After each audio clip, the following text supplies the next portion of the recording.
Salam, selamat malam Bapak dan Ibu yang dikasihi Tuhan. Jumpa kembali bersama saya di sini, Seth Ferry, dalam Renungan Malam Pendeta Dr. Erastus Sabdono. Malam hari ini bertemakan usia rohani. Kesucian harus dibangun sejak muda. Kalaupun kita sudah cukup berumur dan sering gagal, tetap masih bisa diperbaiki, di reset, di redefine, di record, di format ulang kembali.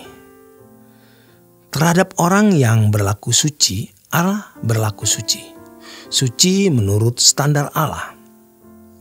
Kalau kita mengasihi Tuhan, Tuhan juga mengasihi kita. Kalau di kalangan orang Kristen, kalimat itu bisa dianggap berbahaya atau melanggar kebenaran.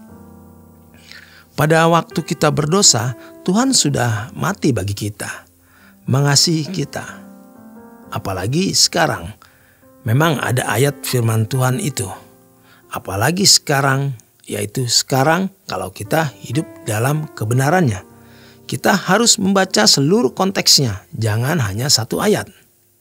Kalau anak kita umur 2 tahun belum mengasihi kita, tetapi kita mengasihi dia, anak umur 4-5 tahun itu kadang-kadang juga belum bisa mengasihi kita, tetapi tetap kita kasihi. Anak remaja bukan main bisa nakal. Lihat para orang tua yang kewalahan menghadapi anak-anak remajanya. Tetapi mereka tetap mengasihi, orang tua tetap mengasihi. Meskipun tertangkap kasus narkoba, masuk kantor polisi, orang tua bisa rela membayar polisi supaya bisa perkaranya diubah. Tentu tidak semua polisi berbuat begitu, tetapi bisa berbuat begitu. Di ujung dunia manapun selalu ada orang tua yang membela anaknya. Orang tua biasanya begitu. Meski anaknya nakal, tetapi masih sayang. Tetapi kalau anak sudah berumur 41 tahun masih pakai narkoba, apa orang tua akan berkata demikian? Bisa sebaliknya, mereka memberikan konsekuensi atau tindakan kepada sang anak. Jadi jangan kita berkata walaupun kita tidak mengasihi dia, Allah mengasihi kita. Hati-hati, kita harus mengerti kebenaran dan dengan lengkap. Ada juga orang tua yang ketika anaknya terkena narkoba sebagai pengguna, masuk penjara, mereka membiarkan dengan harapan sang anak belajar menderita sehingga tidak mengulangi perbuatannya. Tetapi jika setelah ditolong dan berhasil keluar penjara masih melakukan lagi, maka orang tua bisa bertindak lebih tegas. Misalnya sang anak tidak diakui lagi sebagai anak mereka. Maka mendidik anak itu bukan mulai sejak remaja, melainkan sejak masih kanak-kanak, sejak masih sekolah minggu. Makin tua umur kita, cinta kita kepada Tuhan juga harus makin kuat, seimbang dengan kedewasaan rohani kita. Memang dulu waktu masih remaja, cinta kita kepada Tuhan yang porsinya demikian itu aman. Tetapi tidak akan aman setelah umur kita berjalan terus. Waktu kita remaja, porsi kecil masih cukup. Tetapi setelah umur 50 tahun misalnya, porsi segitu tidak cukup. Harus segini. Seiring dengan kebaikan yang Tuhan berikan kepada kita. Mestinya seiring dengan usia rohani kita, kita mencapai puncak yaitu titik kecintaan kepada Tuhan. Kalau sudah menjelang senja, maka kita harus sudah menanggalkan semua hal yang mengikat hati. Tidak ada cara lain untuk menghadirkan hadirat Allah, kuasa Allah, kecuali dengan kekudusan dan kesucian hidup. Dalam 2 Korintus 11 dikatakan demikian, sebab aku cemburu kepada kamu dengan cemburu ilahi, karena aku telah mempertunangan kamu kepada satu laki-laki untuk membawa kamu sebagai perawan suci. Kita harus jadi perawan suci. Kalau ada orang berkata Tuhan mengasihi kita walaupun kita tidak mengasihi dia, nanti dulu, itu waktu umur rohani kita berapa? Di ayat lain dikatakan walau kita tidak setia, dia tetap setia.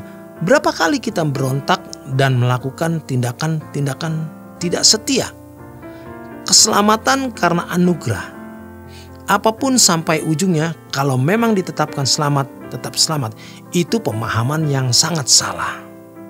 Kita harus menjadi perawan suci. Perawan di sini bukan berarti tidak pernah melakukan hubungan seks, bukan dalam pengertian umum, melainkan tidak terikat dengan percintaan dunia.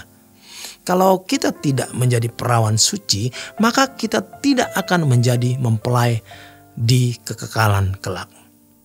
Paulus berkata, "Tetapi aku takut kalau pikiran kamu disesatkan dari kesetiaan kamu yang sejati kepada Kristus." Siapa yang disesatkan? Manusia, orang Kristen. Siapa yang menyesatkan? Iblis. Bukan Tuhan yang menyesatkan. Engkau ditentukan selamat. Bagaimanapun sampai akhir engkau selamat. Engkau tidak bisa menolak anugerah itu. Dia tidak ditentukan selamat sampai kapanpun. Dia tidak selamat. Tidak mampu. Tidak ditentukan menerima keselamatan. Sebagian besar orang Kristen berpendirian seperti itu. Dulu kita pun begitu. Sekali selamat, tetap selamat. Selamat itu apa? Selamat adalah proses dikembalikannya manusia kepada rancangan Allah yang semula. Allah aktif, manusia juga harus aktif. Kalau tidak merespon berarti kita menolak. Kita tidak percaya. Kalau ada orang Kristen yang masih punya pandangan itu, kita tidak bisa memaksa mereka. Tetap kita anggap saudara, tidak masalah. Kita boleh beda teologi, beda doktrin, tetapi kita masih saudara dalam Tuhan. Bukan berarti orang yang doktrinnya demikian masuk neraka. Hanya satu saja, doktrin seseorang menentukan tingkat kesucian, tingkat kesalehan, dan tingkat kedewasaannya.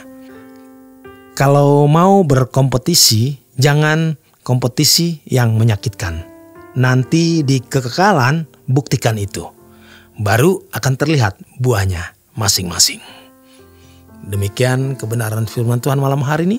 Selamat berjuang, selamat beristirahat. Tuhan memberkati.